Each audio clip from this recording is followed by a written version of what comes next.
physical surprise.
Today.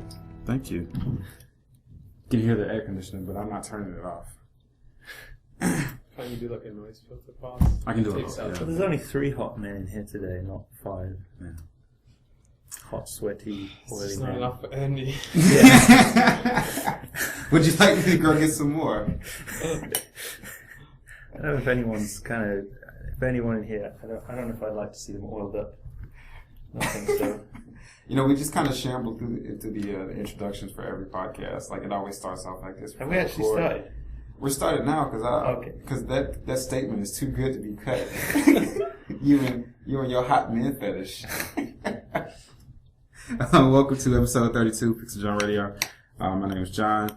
With me today is 2 outstanding hot men, Kalin. Hello. And Andy. Hello. Both of these men have had their hands on PixelJunk Inc. at some point or the other. And since we don't have any supervision today from Rowan or Milky. Oh, we did when we recorded the podcast for the first time the other day. Yeah. When we recorded this last Thursday, but when we recorded last Thursday, we just ranted about the Xbox for like an hour. Which people may have wanted to hear, especially, I can always go outside and go look at that gif of the dog jumping out the car. Which I've now seen, so we can't make it a joke about me not having seen that gif, unfortunately. Why are you so behind the times, man? I don't know, I just don't really... Spending all his time filling up. Yeah. Looking at hot No men. time for internet. So anyway, yeah, this is the do-over. We lost some people. Yeah, I had to just... I'm looking at the recording button now and it's on, so hopefully we don't... If it doesn't work this time, then... You won't be hearing this. You won't be hearing me say this apology, for one. You'll just hear... It'll be a really short podcast, 10 minutes of me just being like, I'm very sorry. I hate this recording. Yeah. Well, we had this machine, right? And it never seems to work the same, for me every time I use it. We have all this recording equipment in the room behind us. And it's I think we have more recording equipment than we need. Do you know what this needs? This needs something to inspire confidence in it. So when you press record, it should say, I am now recording. And it should record that as well. Uh-huh. And then every 5 minutes it should reassure you and say, I'm still recording. Just so everyone's clear, I'm still recording, I've got this. Hey you. Still recording. Yeah. That might be difficult to edit. Well, there is a red light on the recording button. So. Yeah, today, I swear to God, there was a red light last time. I don't know. I don't know. That other project that we're using this for, maybe something happened with them. I want to blame them. Okay, yeah. My secret friends. Anyway, so since we didn't have a chance to get to a lot of the questions that were left on the page last week by Christopher Wink, because Christopher flooded us with questions. Shout out to Christopher. I figured we'd just do a short go through of these and get him up to speed, and hopefully any other shy people who didn't comment and maybe answer some of their questions too. Some of these questions I'm going to omit because we just can't really talk about everything that we do here. or everything we want to do, or everything that we might be doing, but we're not really saying that we're doing. So you just have to use your imagination, Christopher, and all those other people out there. But the PixelJunk Inc. stuff, we have people here that can talk about Inc. and tell you all of the nitty-gritty details about what they're doing and what they want to do and where Inc. came from. So I figured, we'll get into that. You guys cool with that? I'm cool with that. Yeah. I'm not working on it at the moment, though, but I can talk a little bit. Well, why don't you guys just explain what do you do with Inc. now? What is your history with PixelJunk Inc.? I wrote the prototype long ago. Mm-hmm. And, I guess worked on the initial design with Rowan and Andy when we were just brainstorming and throwing out ideas and getting a sort of idea what the game would be. Mm-hmm. And then, from that, making a prototype. And Andy started doing some graphics for that. Yeah, I started working on the art for the game a long time ago, and I did a bit, and then thankfully Yamamura took over, and he's taken it to where it is now. But yeah, I was kind of coming up with ideas at the beginning with Rowan and Kalin. We used to go out for lunch and talk about it a lot. Yeah, what were you guys talking about? Well, this is just for some chronological context. This was in the winter of 2011. Yeah, something like that. Yeah, if you've seen any of the interviews that Rowan's done in the past, he likes to mention that somebody went home on Christmas break and made the prototype for the game in their own impetus. That would be. That was 2.5, 3 weeks just in my house. Actually, I didn't really talk to anyone for a couple of weeks there. It made me kind of really weird. I remember you took that holiday just to work on the prototype, and during that period, I remember you coming back and saying, "Oh no, it went really bad. I spent all this time replacing the debugger, and then realizing that the debugger was better how it was before." Oh yeah, stuff. Yeah. There was a couple of days I took off for that was wasted. That was after Christmas. I remember taking a couple of days off. Doing all these big overhaul changes to the engine stuff.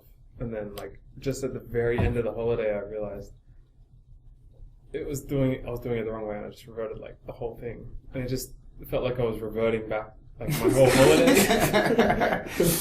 Give me my time back. Yeah. Just so people know that, the Japanese holidays at the end of the year are not Christmas holidays. There is a holiday close to Christmas, which is the Emperor's birthday, right? Yeah. His birthday's the 23rd or something. But that's just one day. Right? Yeah, so that's one day, and then Christmas Eve and Christmas, you're going to be working usually, unless you take those days off. And then the next week you'll get some time off for the New Year holiday and a little bit after that. So it basically shifts your normal Western Christmas holidays back a week, and that's kind of how it is in Japan. So you had to take some of your own personal days off to do this. Yeah, I've probably taken about 15 days, maybe more. 15 days? I mean, scattered out, maybe 10 over that holiday. Mm-hmm. Yeah. That's how you get your game made, ladies and gentlemen, on your own personal time, while you're working at a game company. Well, it had to be done. It had to be made. So. Yeah, do you think that was that prototype was what really got the project off the ground?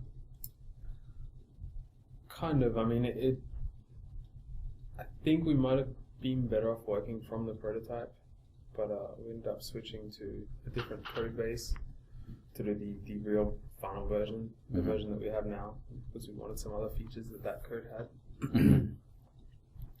I think it helped us to get because it was a playable game, we were able to get an idea of what the game was more clearly and play through it and find some things that just didn't make sense in the design early on and just get rid of them, change them. I think also it's a lot easier to convince, say Dylan or whoever, that we should make the game if you've got a playable demo there, rather than just saying, "Hey, I've got this great idea that I want you to spend some money on." Yeah, with kind of fun-looking screenshots. Yeah. You started building. You had some cool base art in there. We haven't shown a lot of the concept art, but were you concepting this stuff out before Kalin started working on it, or was that after the fact? Yeah, I didn't really do so much concepting until afterwards, I think. Mm-hmm. When we knew we were going to actually make the game, and then I started doing more concepting. Mm-hmm. Before that, it was just like I was making the odd graphic without really thinking about the overall look or anything. But the look's changed quite a lot since then. Yeah, I think people would be surprised. Yeah, I think. Well, we eventually will show some. Yeah, we'll show some of that stuff. I think the concept art looked really good. The new stuff looks really good too. Mm. Yeah, there's a lot of layers in the current stuff that makes it look like how it is. Mm-hmm. It all adds together to a pretty cool style. So what were you guys thinking like before, when you guys are all sitting around talking with Rowan, what was going to be like? It probably spawned from around when we were playing Terraria, I think, because there was a lot of like just user control issues with Terraria. Mm-hmm. It was a bit fiddly to work with, and I guess me and Andy played lots of Minecraft as well, and I think we all like sort of sandbox style stuff. I think we knew we wanted to do something like Castle before we played Terraria, but when we played Terraria, it was just more like, holy shit, this is really fun, but we don't like this and this and this. Wouldn't it be nice if we made this game and tried to fix all these problems, but with all our ideas from before? Yeah. And also when we played Minecraft, we have also kind of different experiences. Rowan's not such a, like, he didn't really play Minecraft because he didn't see the point because of all there's not really, at least when we were playing it, there wasn't really a goal or anything. There were just some monsters that just kind of wandered around.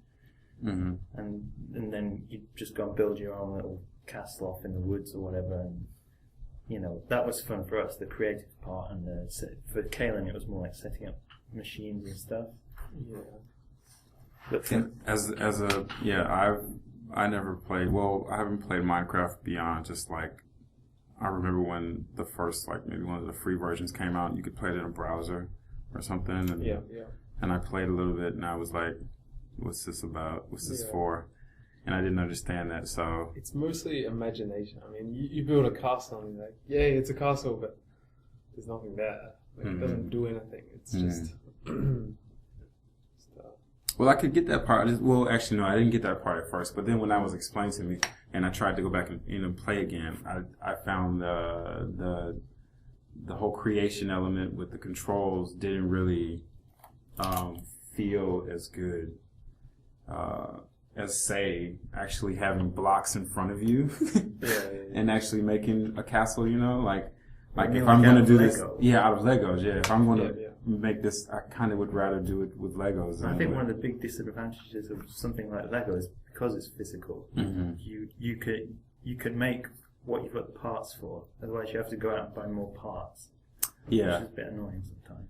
I like in Minecraft getting your own supply of resources sorted out, because you start off with nothing, and then you can just mine a ton of rock, and you have enough supply to last for a castle worth, Mm-hmm. Yes, but like organizing farms and stuff, and getting a water supply, like, because you just start in the middle of nowhere, and everything is sort of scattered around the landscape. Mm-hmm. But as you sort of clean up and build your little houses and fenced up areas, you sort of bring it all into that safe zone. Mm-hmm.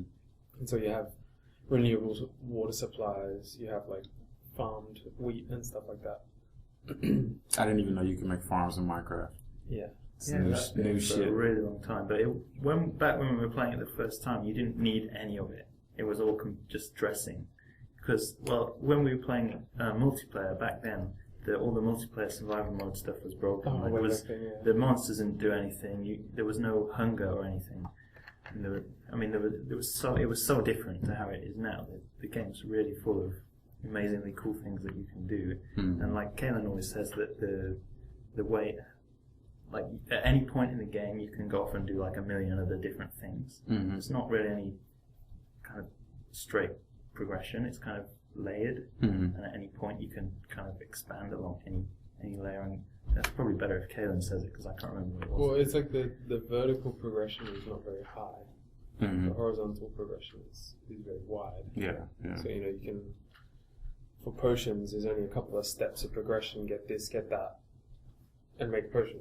Yeah. And that's the end of it, Yeah. Make a level 2 potion. Yeah. But in terms of the horizontal progression, like, there's nothing stopping you at any point from just getting in a boat and going off to another continent or farming melons or digging a big hole or like just punching cows or digging a big hole, throwing melons in it, yeah. then punching a cow into the hole, like 300. So it's a great thing about good sandbox design is that all of the elements are not connected.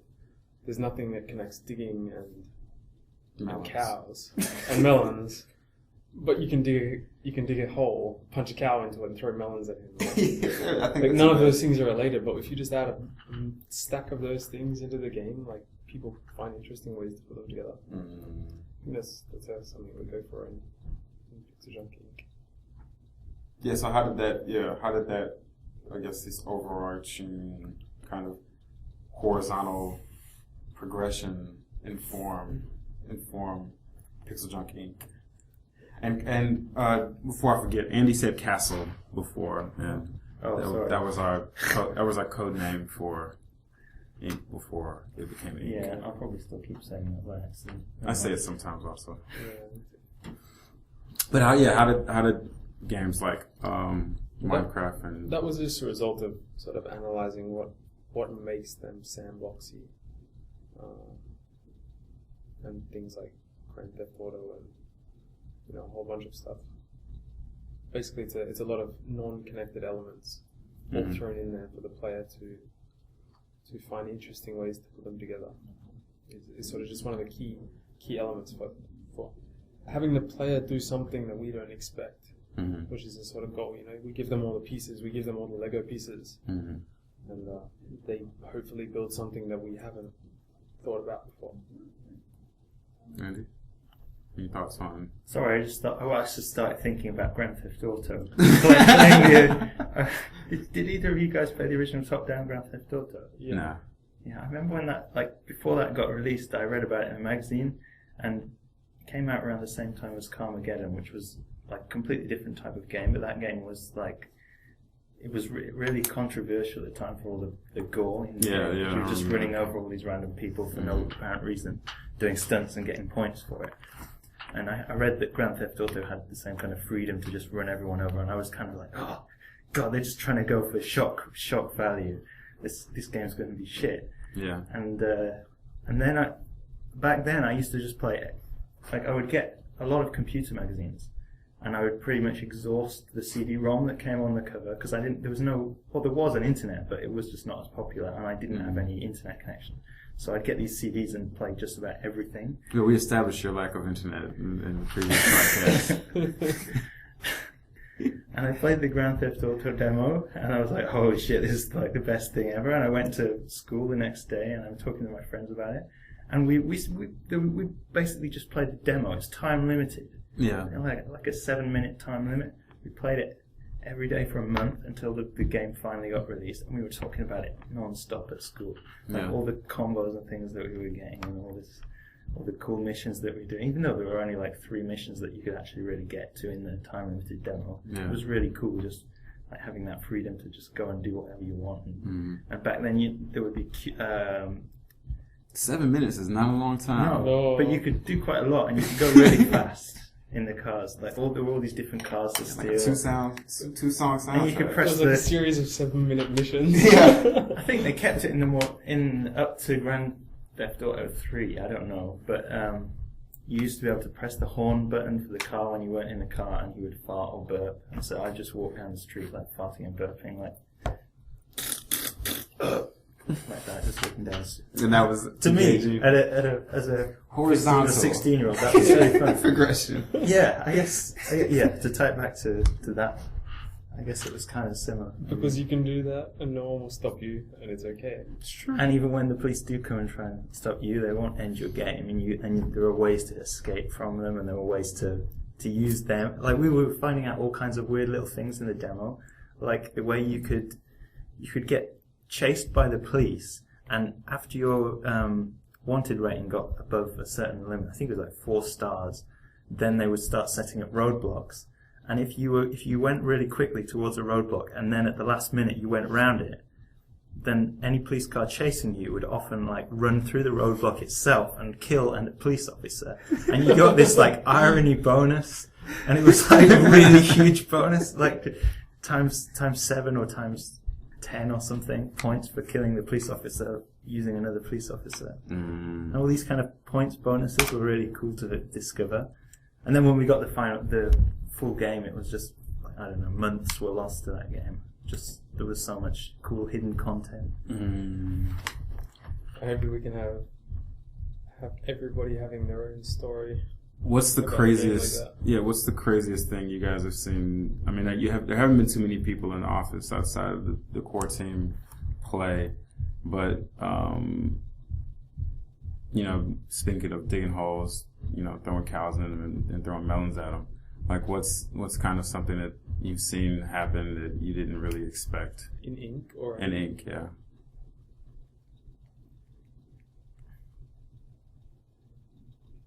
Nothing unexpected yet.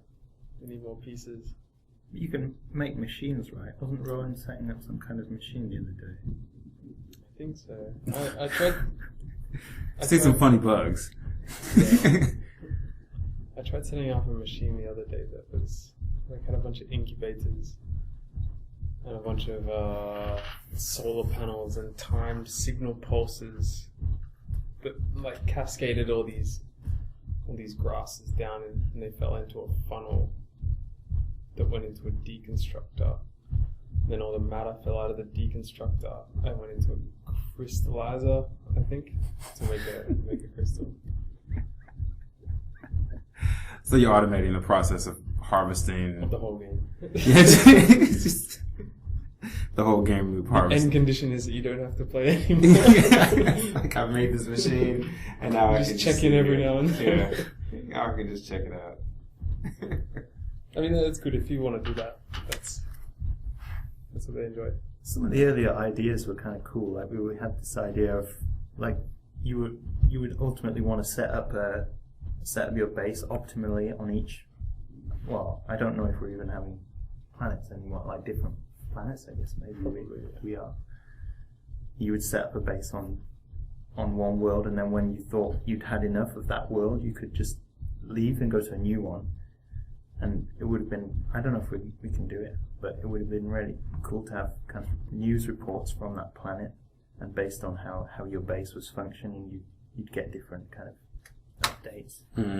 Yeah, I really want to do some. I really want to try some newspaper article generation. Yeah, Yamamura's in Yamamura's style. Yeah. Yeah, newspaper art and his funny English headlines really make it good to read, I think. Yeah. They had. I mean, this is kind of maybe a little kind of a non sequitur, maybe, I don't know. But one thing that I played the Sim games like a lot when I was little, like SimCity and all that stuff. And I played SimAnt, and in SimAnt there was like a world takeover like kind of thing where you'd go from the whole backyard into the house. Right. And then any time you could leave, you could go to the overworld screen and go and check on your colonies, because you have a colony basically in each tile. And then if you'd automated it enough, they would do, they would collect everything and fight the spiders and, and avoid the lawnmower. I want to play that. Yeah, but then once it got to the point where you had enough like colonies and you were having them send out stuff automatically, right. Like you just start taking over the whole backyard like without doing shit. So I'd leave the computer and come back and be like, oh, I've got like 25% more of the yard. And I wouldn't have to really worry about it until I got into the house again, because the humans are there in the house, right, and they're a little bit more difficult to deal with. But yeah. Anyway, that's what I thought of when you said, getting newspaper updates from your other soup corporations. I only played SimCity and SimCity 2000. All the other Sim games I kind of ignored. Oh no, that's different. I was thinking about Theme Hospital, but that's a completely different franchise. Oh my god! If anybody out there is listening, please make a multiplayer Roller Coaster Tycoon. Roller Coaster Tycoon is awesome. Just cooperative, just I've exactly never the played- same, but just more than one person. I've never played Roller Coaster It was Tycoon. really fun to make roller coasters. Even on the original one, you couldn't ride them. Then they made the 3D one, you could actually ride the Yeah, they're roller pretty coasters you made. cool. I want I never Oculus played that Rift one. support for that. That would be cool. But a lot of the fun of Is that roller Max's coasters. game? It was made by Chris Sawyer. I think he basically just made the whole thing himself. I don't know if he made the graphics. I don't think it was Maxis. I can't remember the name of the company that published it though. Aruba. One of the cool things about that game was that you could make roller coasters that were guaranteed to kill the people that rode them. You could just make a roller coaster that just ended abruptly, and the roller coaster would crash for sure. But the line would be But the you could queue would be still, full. because your theme park, you were building roller coasters while the theme park was open, so you could get people to queue up and get on the ride, and they would die. You know what? It was kind of fun. I think you can actually launch them out of your park into the adjacent park, and because they technically die in the other park, it brings that park's rating down. Wow, that's awesome. Didn't know you could do that. Well, I used to love that game, but one of the things I didn't like about it was that the original one that I played didn't have sandbox mode, and for some reason they made landscaping like insanely expensive. So I would make a roller coaster, but it would just be like on a really boring bit of terrain, and I would want to make like tunnels and cool. Yeah, cool I quite like theming, landscaping. but it really cost shitloads of money to do. I should probably go back and play like Roller Coaster Tycoon 2 because I think that had the sandbox mode in it. I don't know. Well, if anybody's listening, yeah, Roller Coaster Tycoon for the Oculus Rift with multiplayer support. Yeah. If you left that source code here at our office, it would probably get implemented like within a week. Because someone would take days off. Or spend their weekend. Which is what Rowan did last weekend. Just with the Oculus, yeah. It's kind of crazy. Very excited for this. So what else have you guys been working on for Inc? Been doing some, I guess, combat. It's I was my trying to think favorite what part. style to call it, but it's kind of a mix of various things, probably. I guess if you want to think of something new, it's like Guacamelee or any of the old beat 'em up styles. Maybe Knights of the Round on Super NES. Oh, Or, Percival, Galahad, Arthur. or Ninja Turtles. Any of those old beat 'em ups. Maybe somewhere between that and Magic Sword, Castlevania Symphony of the Night. Greatest game ever. greatest game ever. I can't agree It's or not disagree because I've still not played it. Well, it's just a fact. It's not. Yeah, okay. It's not- Yeah, whatever. I mean, I thought Quake 1 was the greatest game ever. Well, it's pretty awesome. Well, how can it be though? It was made If before. Castlevania is. Well, it By could- I think Quake 2 is better it's than Quake. subjective, isn't it? No, I think you're very, very wrong. Well, I think Quake. Okay, how about this? Both of the multiplayer. I mean, both of the single player in those games are just get kind of boring. And Oh, the really? Quake 2 multiplayer is way better. Yeah, well, maybe. I prefer Quake 2 multiplayer. I mean, I think most people who play Quake now think of Quake 2 multiplayer as kind of a joke, but I had a lot of fun because that was when I first got onto the internet and I was on my 56 kbps modem, and it had good netcode though, so it had good prediction, and even back then I was kind of competitive with the ISDN players, even though they had much better pings and. I wasn't like really a railgun man. I was more of a strategy man. Learn the map, figure out where players are, and launch rockets to where they're going to be in a minute. Even though the rockets in Quake 2 were really, really slow, it was still cool. Well, compared to Quake 1, they were fucking slow. Yeah, I guess I have fond memories of Quake 2 because that was where I started doing Lanfest and stuff. Yeah, me too. Was Quake 2 and Descent. I joined a clan. Actually, I think we set our own clan up. We were really shit though, but it was still a lot of fun.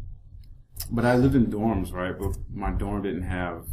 It sucks so hard, man. Because my dorm didn't have like universal like internet access, right? No. What's the point of going to university if you don't get like T1 LAN cable. So we just had phones in our phone lines in our room, right? And this is was this the first and the second year? I don't know, because I stayed in dorms for 2 years. I just remember we didn't have it, but the Quake 2 server in the southeast that everybody would play on, the Rocket Arena server we'd all play on. Oh, Rocket Arena was so cool. Rocket Arena and Quake 2 especially. Yes, Rocket Arena Quake 2 is the reason I love Quake 2. And it was next door at Georgia Tech, right? So it was literally across the street. So even though I was on dial-up, it was still really good. I still got a pretty decent ping because it was right next door. So it was like still in like the hundreds, or the 200s with like 56K or 96K or whatever modem,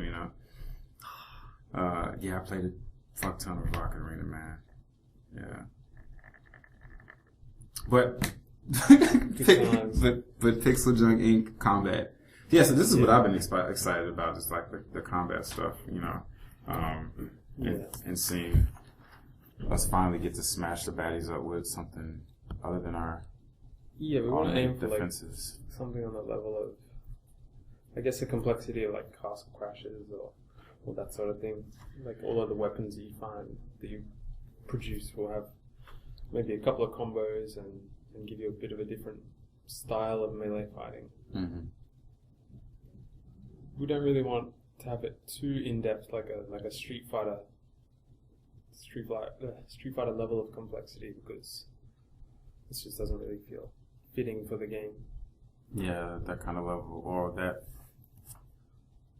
I don't know, you don't really need that level of complexity without it doesn't really competition add or anything, yeah. right? So more like, Castle Crashes level is probably a good way to think of it. Mm. Were there any kind of weapons that you guys were thinking about, like way back in the day before, that you wanted to put in, or was it more like we just want this to kind of explore the world? Yeah, we want it to be fun to move about and fight things. Mm. And I guess our benchmark for good fun platforming was Castlevania. So way back then we didn't think about it too much. We just assumed that if there was a fighting system that was the controls were as smooth as Castlevania, it would just be fun. Mm. So that's what you have it here first, ladies and gentlemen. We want Castlevania with soup. Castlevania with soup. Mm. I mean, it's a good benchmark. Yeah, it's very polished. There's lots of little details in the way the controls handle.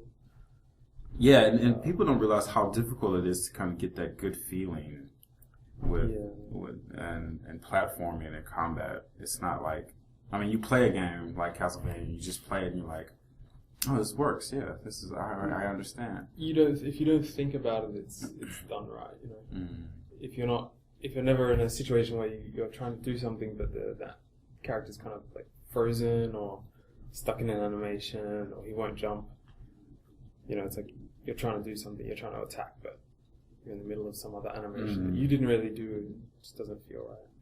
Yeah, I remember like the first company I worked at in the game industry, and I was after I'd seen the game that we were working on, and I gave like the designers, they let me play it, like it was like my first or second week there. They let me play it. I played for like a couple of hours, and then they wanted my feedback. So I was like, okay, and then we went out for drinks that night. And, I was talking and I was like, well, why don't we do this like this game or like this game? I was like, well, I don't understand why, some of the systems that we're using, like, don't they do that better in God of War? Like, why don't we just do that? And they're like, dude, it's not that easy. Like they have like, even though you can play it, it's not like, you just replicate it, you don't just program in like, give me the God of War controls, I think when you add 3D and heavy animations like that, it gets pretty complicated. Because you can't have the character sort of teleport around. Mm-hmm. Like as soon as you press a button, you want him to respond, but if he's in a completely different pose, like you can't just instantly change. That's something you got to kind of get away with 2D games. Really? Yeah, 2D right, is a lot more War, flexible. Yeah, God of War. They do a fucking amazing job with that game. Yeah. All of them, like since the very first PlayStation 1, the controls just feel like, I mean, the animation's really smooth, but it just feels like you're in control. Whereas in some other games, I can't think of any off the top of my head that have this problem. But maybe like the original Prince of Persia, the 2D one, like it had really good animation, but it was quite. You had to know when to press jump, so that the animation didn't kind of push you over the ledge. Or like Another World. To prioritize like the animation. Yeah, Another World is a good example, but it never really felt bad to me. No, I never felt. I really loved that game. Yeah, I played it on the iPad when what's his name, Eric Chale. He was here in Kyoto and giving a talk, and they had the game on iPad out there, and I was kind of playing around with it. I was like, oh man, this game is really fun. This game is fucking hard. Like if you have to remember everything because you have to do it. You have to do things a certain way, otherwise you just die. It wasn't like die very frequently. You didn't just hit jump just before the edge of the ledge. Like you had to be running from the right spot and just so that his last step was just exactly before the edge. What was it? There was that other game that was like that. Flashback. I know. But yeah, Another World. I played it back on the Amiga when it came out. I think I played the pirated copy, and I played with cheats as well, so I didn't really experience it properly. But then not recently, about 5 years ago, there was a limited. Well, it wasn't limited, but there was an anniversary edition because it was. I think it was 15 or 20 years since it was released, and they updated the graphics so there was like a high resolution rendering mode because it was made with all the characters and everything were made of like polygons and stuff, so it can be scaled up quite nicely. The background art was redrawn, but I mean you could still play it. They had the nice feature that you could play it in the original resolution with the original backgrounds and everything. That was really cool. And so I played the PC version. It was really good. I played it all the way through, and even now, like the animated, because of the style of the graphics, it doesn't look that dated. No. And the animation is really like, considering it's all made just by one guy apart from the sound. I mean, he did all the programming and all the tools programming and all the graphics himself, and the gameplay, the whole game design just made by one guy. I mean, it's really fucking well made, and the animation is really really cool. Like just little touches, like for example, there's you get this gun in the game near the start, and after you fired it enough times, it runs out of energy, and to charge it up, you have to go into these little like recharge stations. I don't really know how to describe it, but you go in, you walk in, and it kind of passes an energy across your whole body, and even like you see like a little cool animation on his hair, and this was back like in, I don't even know how long ago it was, like 1995 or something like that, or 93. It was it's pretty. I think it was older than that, isn't it? Yeah, maybe even older. It was either 90. I think it was 91 or 90. Yeah, maybe it was 91. It was really. You're saying Amiga, but of course you lived in Europe, so. Yeah, the Amiga was really popular. That's why I didn't play a lot of these NES games like Rockman or whatever. People always seem kind of surprised. I played most of my console gaming from when I was like 14 on PC. Then I found emulators, and I was just super amazed at the technology, and suddenly every game that ever existed was right there. And I pretty much just went through them all. I discovered emulators when I was at university. I think I'd heard of MAME before, but I'd never really gotten into it. And then at university, this guy, I can't remember, his name was Dave something or other, but he released an emulator that could emulate CPS2 games like, this is the Capcom arcade board. Yeah. It did like Street Fighter 2 and Vampire and Darkstalkers or whatever. And all these kind of games. So I went and downloaded all these games and was playing the shit out of them at home, and you could play 2-player as well. So like one of those emulators actually had netcode in it. You could actually play it online. Yeah, it was called Final Burn. That was the Final Burn. Yeah, do you know the guy who did that? I don't know him. I just remember his name was Dave something or other. Yeah, I had a MAME box set MAME. They had all the CPS2 emulators. They had whatever, pretty much everything. It had all these games that I remember playing in the arcade as a kid and being like, holy shit, but they were kind of rare games that you wouldn't see in every arcade. Like Cadillacs and Dinosaurs and what's Captain... Fuck, I've forgotten. It had like four it was the same kind of beat. Commando, Yes. I loved that game. That was so cool. Like with the big walking robots and things. With the robot with the baby controller. Yeah.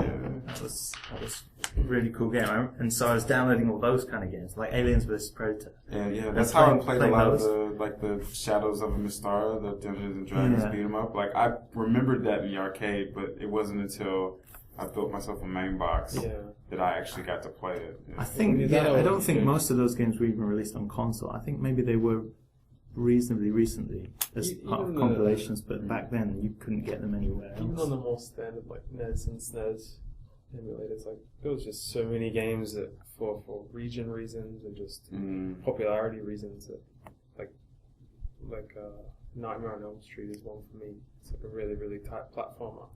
I never saw that anywhere, and I don't think it sold well, and I don't even know if it came to my region. That was one of the reasons I modded my first Xbox, was to install emulators on it. Like I still have, I have an Xbox that has like maybe an 8 gig hard drive, and it's just filled with like MAME and CPS2 ROMs, and and it was like, that was what I brought that over to Japan with me, like, yes, I can now if I need it. I really have to play something. When can I buy that? Like, who do I have to give money to? I think part of the problem, the reason you can't is it's all lawyer shit. Licensing all this stuff, because so many different companies made all these games. A lot of these companies have gone bust. The rights to the games that they made might have gone to another company, or they might have just, be floating in the ether somewhere. Yeah. So it's really good that you can just get the games on it, get an on the or there are lots of compilations now. So they're nice. Trying. There's some attempts, but they still haven't caught up to where it was when I was 14. No. Basically. Back then, when I was at university, though, I used to. I was in this club called Net Gamer, and it was basically a bunch of computer gaming nerds, and we used to get together with our PCs and have LAN parties. So, you'd have to actually take your PC. I suppose a lot of people that might be listening will have heard of LAN parties already and be familiar with them. I wonder if people still do that. It doesn't seem like there's much point, but actually it's kind of cool. Everyone has their computer in the same room. Yeah. You can see what everyone's doing and see their computers and their setups. And I think a lot nowadays some people get like special case mods and things to show them off. Yeah. But we would go to all the hassle of taking our PCs, sticking them in someone's car, and then setting them up again in some random room that we had to rent out and pay money for. Remember that this is in the age of giant ass CRT monitors. Was CRT monitors. Yes. So we got enormous fucking monitors. Some people had like 24-inch CRTs. So that's like 20. Yeah, just ridiculous. Yeah. And we'd go and set all this up. But I remember a few LAN parties I went to, I didn't even play any multiplayer games. So we'd set everything up, and then I was just like sat at my PC with a friend, both using the same PC, playing emulator games, 2-player. And there was another LAN party where I think back then I had a PC that was kind of shit, and it wasn't really good enough for running Quake 3, which was the popular game at the LAN parties. But I just ended up playing Tony Hawk's 2 for the entire time I was there. Man, I had to carry like a 20-inch CRT up from my from my dorm room, which was like on the 5th floor of this. Of course there's an elevator, but still you gotta like carry it down. I had to carry it across the quad, and then go out and put it in my friend's car, and then go back up and get my heavy ass case, do the same thing, and then we come back at like 1, 2 in the morning, and I just got to do it. And we can't find parking spaces because I went to school in the city.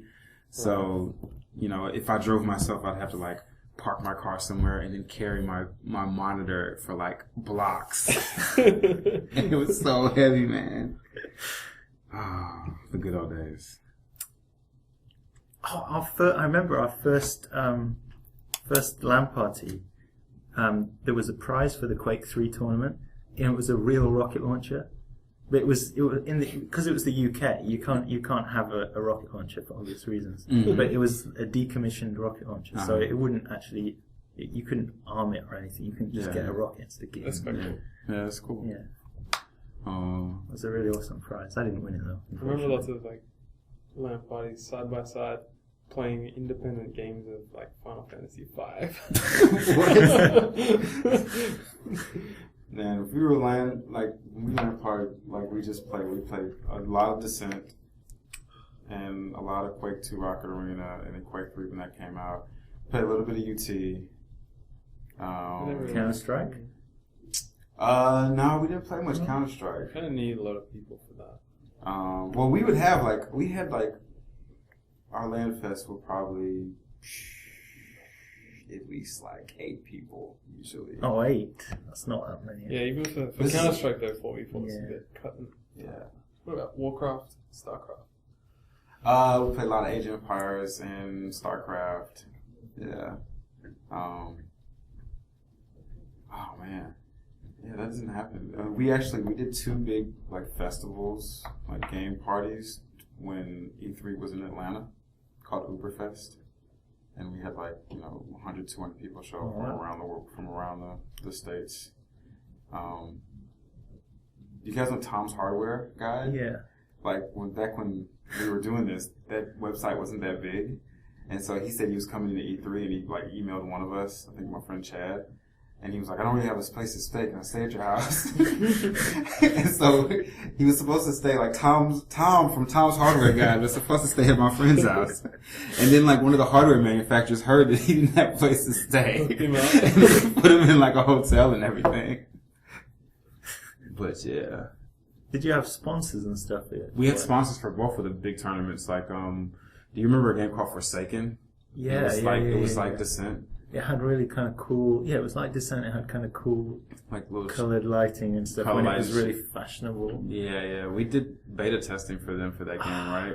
They flew some of my friends up to test it because they were the best Descent players in America at the time, and we did the first they had a Forsaken tournament at our venue or at our festival. And the prize was maybe $5,000 or something, or $3,000. It was a lot of money.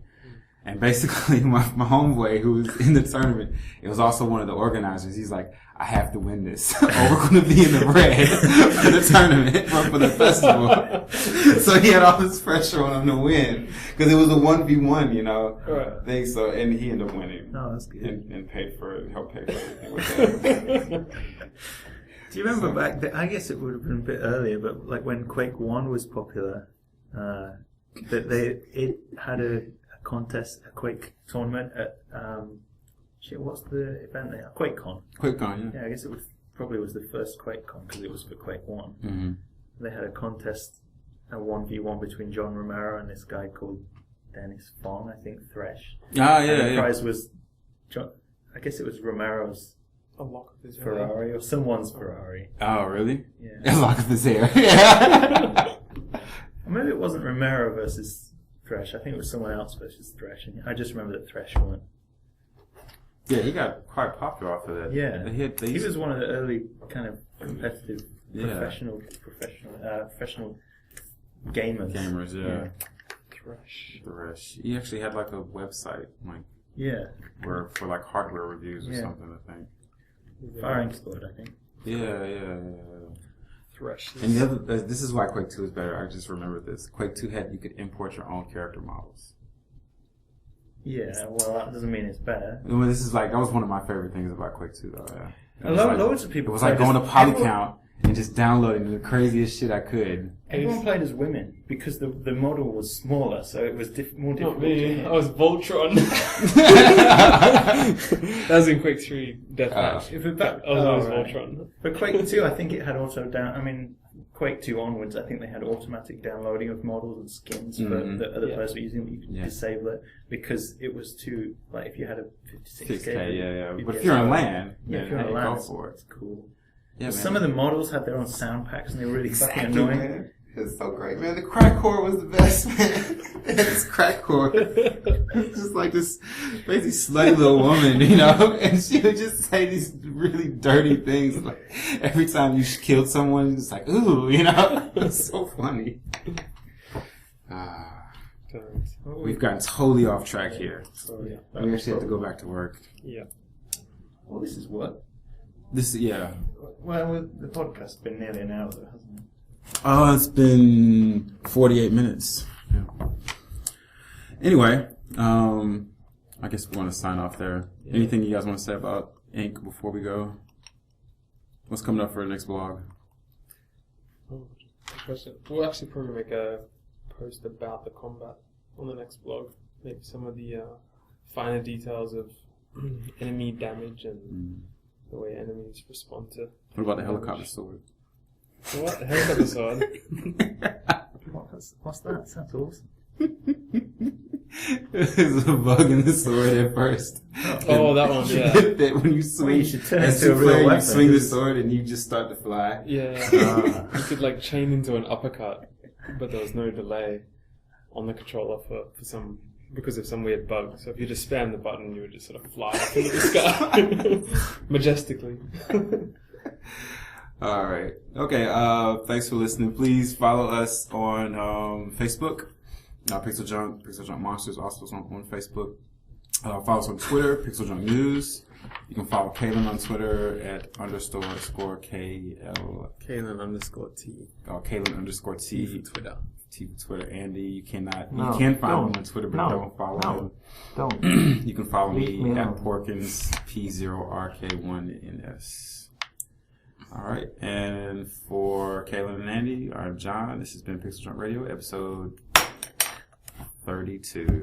That was a very chilled out podcast.